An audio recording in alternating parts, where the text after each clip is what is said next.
Hello दोस्तों, कैसे हो सभी। मैं आपके अपने यूट्यूब चैनल वर्ड्स क्रांति डीआर में स्वागत करता हूं। आज हम कार्य ऊर्जा तथा शक्ति पढ़ेंगे दोस्तों, जो क्लास 10th का चैप्टर है साइंस में, 11 चैप्टर। अगर मैंने इसके कुछ पार्ट आपको करा दिए हैं, अगर वो पार्ट आपने नहीं देखे तो प्लीज़ जाके प्लेलिस्ट में जाके देख सकते हो उन पार्टों को। आज हम बात करेंगे ऊर्जा संरक्षण। ऊर्जा संरक्षण, अभी तक हमने सभी प्रकार की ऊर्जाओं के बारे में पढ़ा था, विद्युत ऊर्जा के बारे में पढ़ा था। अब हम बात करते हैं दोस्तों ऊर्जा संरक्षण, कंजर्वेशन ऑफ एनर्जी, ऊर्जा संरक्षण। तो ऊर्जा संरक्षण का नियम क्या कहता है दोस्तों।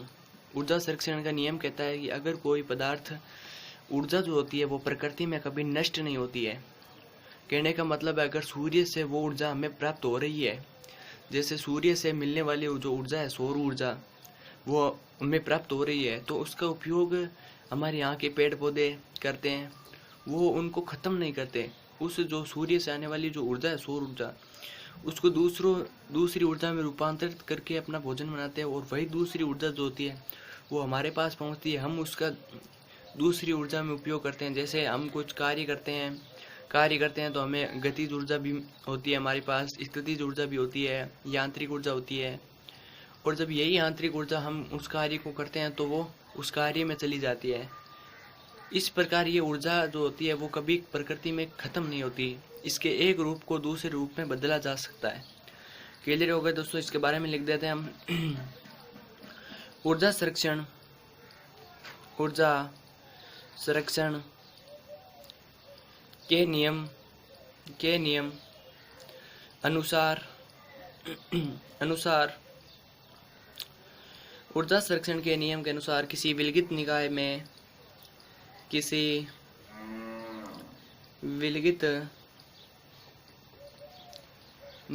में, या ऐसे लिख देते हैं, किसी विलगित निकाय की कुल ऊर्जा जो होती है सदैव नियत रहती है दोस्तों। ऊर्जा को न तो उत्पन्न किया जा सकता है और न ही नष्ट किया जा सकता है। तो लिख देते हैं, ऊर्जा को न तो उत्पन्न किया जा सकता है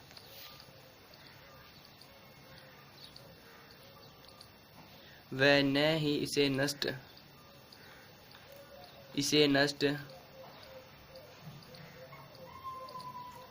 तथा केवल इसको नष्ट किया जा सकता है। इसे एक रूप से दूसरे रूप में दोस्तों बदला जा सकता है।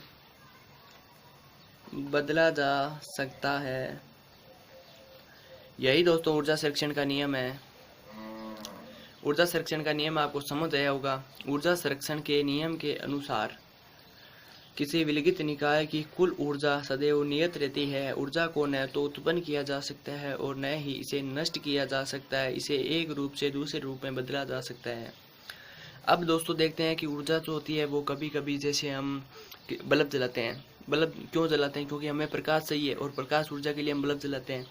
परंतु इसके जो फिलामेंट में होता है, जो इसका फिलामेंट होता है वो टंगस्टन का बना होता है, जिसकी जो गतिज ऊर्जा होती है, उसका जो प्रतिरोध होता है वो बहुत अधिक होता है, जिसके कारण जब हमारी विद्युत धारा जाती है तो इलेक्ट्रॉनों को वहाँ पे बहुत ज़्यादा कठिनाई से आगे बढ़ने दिया जाता है, जिससे क्या होता है वो फिलामेंट गर्म हो जाता है और लाल हो जाता है, जिससे हमें प्रकाश मिलता है।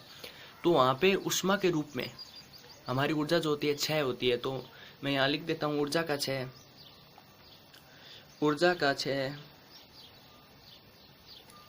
दोस्तों जब ऊर्जा को एक रूप से दूसरे रूप में रूपांतरित किया जाता है तो ऊर्जा का कुछ भाग क्या होता है, ऊष्मा, ध्वनि या प्रकाश के रूप में क्षय हो जाता है।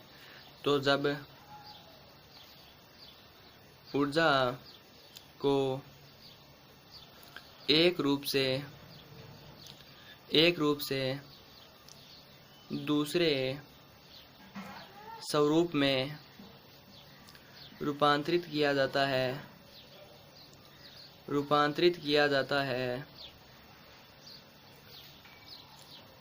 तो ऊर्जा का कुछ भाग तो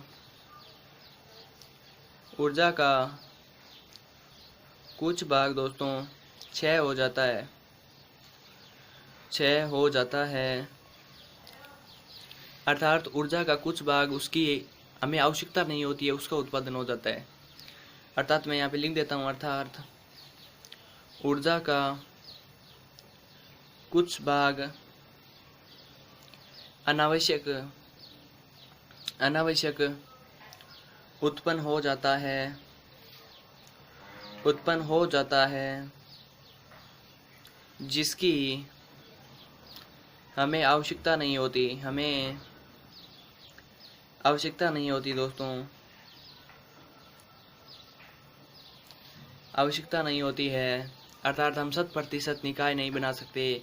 जो हमें 100% जो होता है वो ऊर्जा रूपांतरित कर देते हैं। जैसे हमने विद्युत ऊर्जा दी किसी बल्ब को, तो वो हमें 100% प्रकाश ऊर्जा नहीं दे सकता। इसी प्रकार हम दूसरे उपकरणों में देख सकते हैं, किसी भी प्रकार के वो कुछ न कुछ ध्वनि के रूप में या कुछ न कुछ प्रकाश के रूप में इस प्रकार जो होती है ऊर्जा का क्षय हो जाता है। तो मैं यहाँ पे लिख देता हूँ, अर्थात हम 100%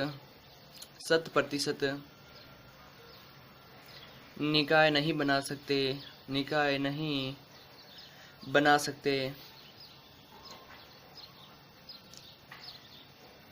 तो आपको दोस्तों क्लियर हो गया 100% निकाय क्यों नहीं बना सकते? क्योंकि हमें जो होती है दोस्तों वो 100% ऊर्जा नहीं प्राप्त हो सकती, जिससे हम 100% वो निकाय नहीं बना सकते जो हमें 100% ऊर्जा का रूपांतरित करके दे सकता है। तो सबसे पहले देखते हैं ऊर्जा का रूप उष्मा के रूप में क्षय, उष्मा ऊर्जा के रूप में क्षय किस प्रकार होता है। तो दोस्तों आपको पता रखना है कि जब हम कोई कार्य करते हैं तो वो तो घर्षण जो होता है, घर्षण हवा के द्वारा जब घर्षण या प्रतिरोध आदि इस कार्य में कमी उत्पन्न करते हैं। जैसे हम किसी प्रकार के कार्य को करते हैं तो हवा या उसमें उस फिलामेंट में, जो मैंने बताया था अभी बल्ब का उदाहरण देके, कि उसके बल्ब का जो फिलामेंट होता है उसका प्रतिरोध बहुत ज़्यादा होता है, जिसके कारण हमारे इलेक्ट्रॉनों को बहुत ज़्यादा बाधाएं उत्पन्न होती है और इन्हीं बाधाओं के कारण हमारा उपकरण गर्म हो जाता है कभी कभी। जिस प्रकार हमारा जो पंखा होता है, जब हम उसको इलेक्ट्रिसिटी या विद्युत धारा दी जाती है उसको, तो वो जो विद्युत धारा दी जाती है पंखे को, तो वो कुछ समय बाद गर्म हो जाता है चलते चलते। क्यों गर्म हो जाता है? क्योंकि उसका कुछ भाग क्षय हो गया ऊर्जा का। तो मैं यहाँ पे लिख देता हूँ दोस्तों, जब कोई कार्य किया जाता है तो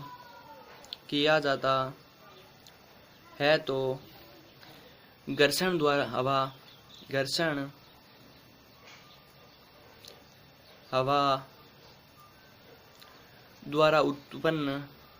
हवा द्वारा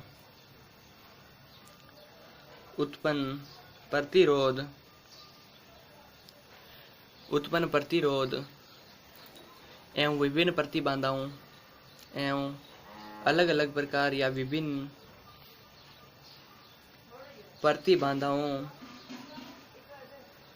प्रतिबाधाओं के कारण ध्वनि जो होती है दोस्तों के कारण,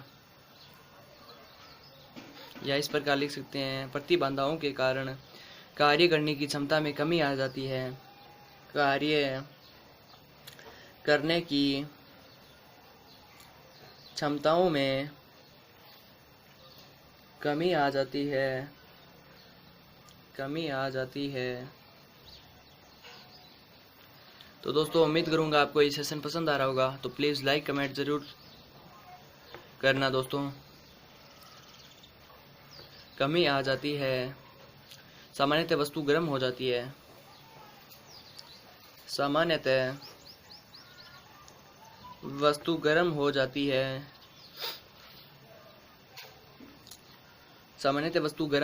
है तथा ऊर्जा का अधिकांश भाग अनावश्यक ऊष्मा में बदल जाता है तथा ऊर्जा का अधिकांश भाग अनावश्यक ऊष्मा ऊर्जा में बदल जाता है। अनावश्यक ऊष्मा ऊर्जा में बदल जाता है दोस्तों, अनावश्यक ऊष्मा ऊर्जा में बदल जाता है और इस प्रकार ऊर्जा का क्षय होता है दोस्तों। आगे देखते हैं ध्वनि के द्वारा किस प्रकार ऊर्जा का क्षय होता है दोस्तों। बात करते हैं ध्वनि ऊर्जा।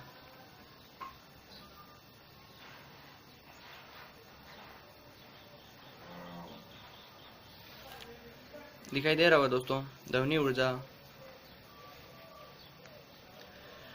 विभिन्न प्रकार की जब दोस्तों दहन प्रक्रियाएं की जाती है, जैसे कोयले से विद्युत का उत्पादन किया जाता है, उस दहन प्रक्रियाओं में या हम देख सकते हैं ध्वनि ऊर्जा के बारे में। 2 नंबर ध्वनि ऊर्जा। इसमें क्या होता है दोस्तों, अनेक प्रकार की टक्कर, जैसे कोई मोटर कार्य कर रही है, वो विद्युत ऊर्जा से किसी दूसरी ऊर्जा का रूपांतरण कर रही है, तो उसमें जो होती है वो टक्कर, घर्षण, हवाओं का जो घर्षण होता है, जिसके कारण उसमें ध्वनि उत्पन्न होती है। जैसे पंखा जो होता है उसमें भी कभी कभी ध्वनि उत्पन्न हो जाती है, परंतु उसका ध्वनि से कोई संबंध नहीं होता। उसका कार्य होता है कि विद्युत ऊर्जा का पवन ऊर्जा बदलना। परंतु जब ये पवन ऊर्जा बदलती है विद्युत ऊर्जा को, तो इससे जो होता है वो कभी कभी गर्म हो जाता है और अलग प्रकार की इसमें आवाज़ें उत्पन्न हो जाती है, जिसके कारण जो होती है ध्वनि ऊर्जा के रूप में इसका क्षय होता है। इसमें लिख देते हैं दोस्तों, टक्कर, घर्षण एवं अन्य प्रक्रियाओं से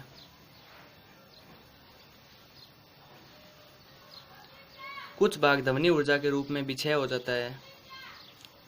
कुछ भाग ध्वनि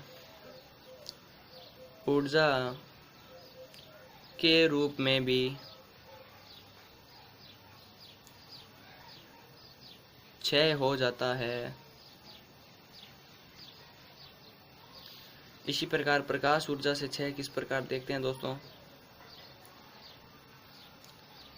विभिन्न प्रकार की दहन प्रक्रियाओं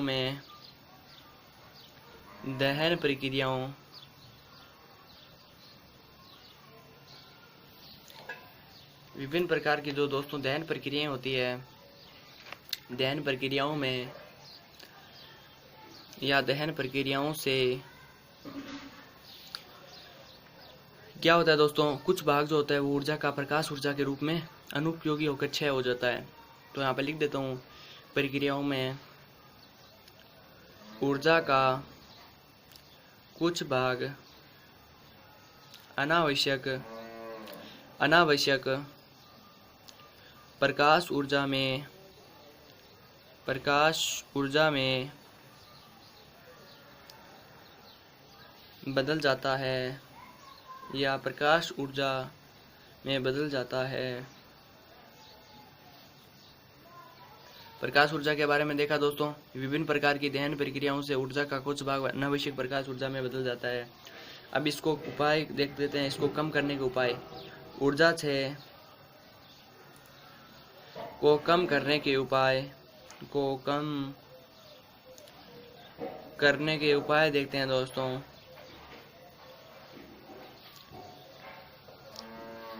ऊर्जा क्षय को कम करने के उपाय। घरों में उपयोग में आने वाली जितनी भी प्रकार की दोस्तों, जो टीवी हो गया, माइक्रोवेव, वॉशिंग मशीन, अब इनको स्टार्ट करके नहीं छोड़ना चाहिए हमें, क्योंकि हम इसका उपयोग तो नहीं करते, परंतु इसको एक मोड होती है जिसे कहते हैं अपाप्तोप्य योगी, यानी सडनली मोड होती है, जिसमें हम क्या कर देते हैं, उसका उपयोग नहीं करते हैं। तो हम इसको स्टार्ट तो करते हैं परंतु वो उस समय कार्य नहीं करती, फिर भी हम उसको स्टार्ट रखते हैं, उसका मेन स्विच बंद नहीं करते हैं। और जब तक मेन स्विच नहीं बंद करते हैं तो कुछ न कुछ ऊर्जा का जो होता है वो क्षय होता है। तो दोस्तों हमें मेन स्विच बंद कर देना चाहिए ताकि ऊर्जा का कम से कम क्षय हो।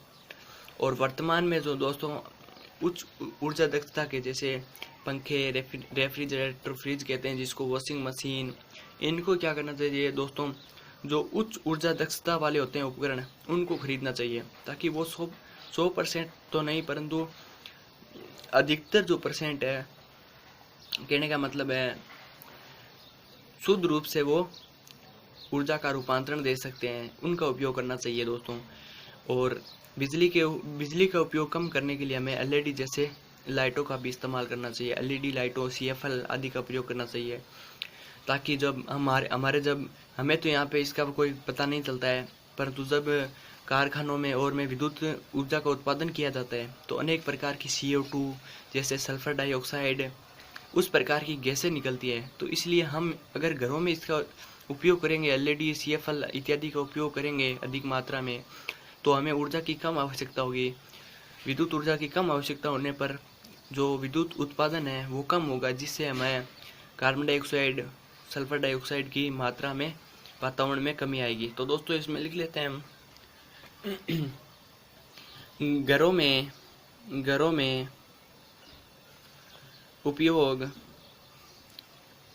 उपयोग में आने वाली विद्युत युक्तियों जैसे टीवी, माइक्रोवेव, वॉशिंग मशीन आदि जब उपयोग में नहीं ले रहे हो तो उन्हें आपातोपयोगी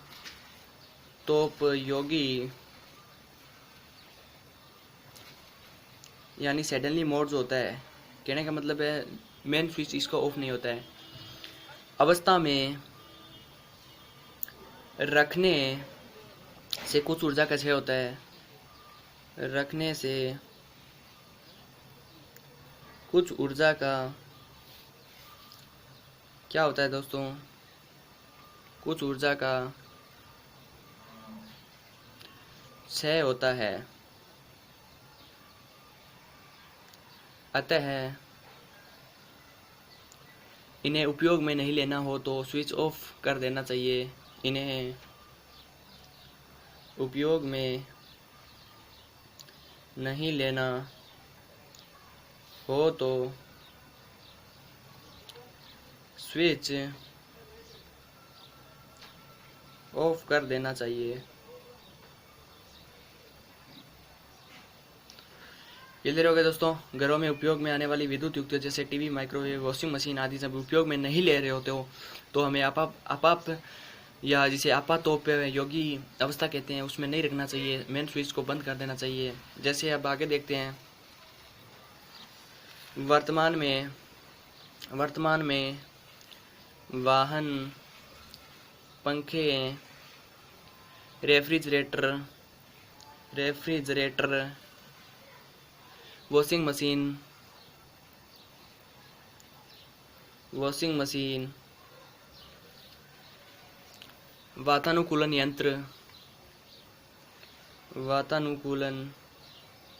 जो वातावरण को बनाए रखते हैं, वातानुकूलन यंत्र एवं कई अन्य विद्युत उपकरण जो ऊर्जा दक्ष होते हैं। कई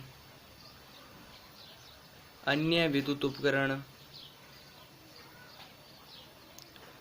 जो ऊर्जा दक्ष होते हैं दोस्तों, ऊर्जा दक्ष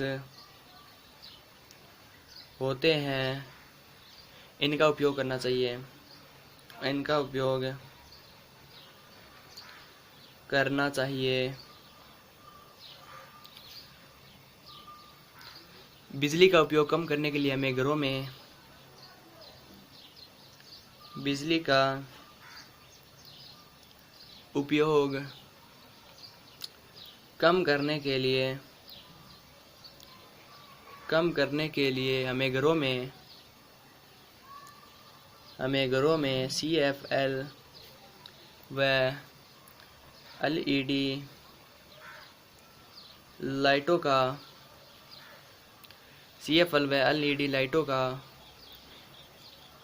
उपयोग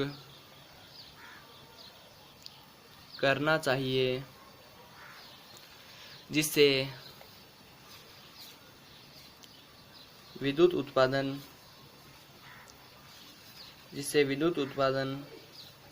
में हो रही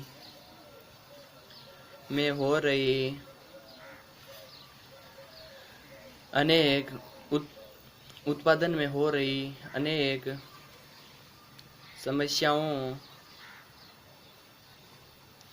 व कार्बन डाइऑक्साइड व सल्फर डाइऑक्साइड का उत्सर्जन कम हो। तो दोस्तों, हमने ऊर्जा संरक्षण के बारे में पढ़ा, फिर हमने इसको ऊर्जा क्षय के बारे में पढ़ा है अब, और ऊर्जा क्षय को रोकने के लिए क्या उपाय कर सकते हैं वो भी हमने देखे दोस्तों। अब हमारा एक छोटा सा टॉपिक बचा हुआ है जो है पावर, जिसे कहते हैं शक्ति, और दूसरा है विद्युत शक्ति। दोनों के बारे में हम नेक्स्ट पार्ट में करेंगे दोस्तों। मैं उम्मीद करूँगा आपको ये सेशन पसंद आया होगा। ज़्यादा से ज़्यादा लाइक शेयर सब्सक्राइब जरूर करना दोस्तों। धन्यवाद।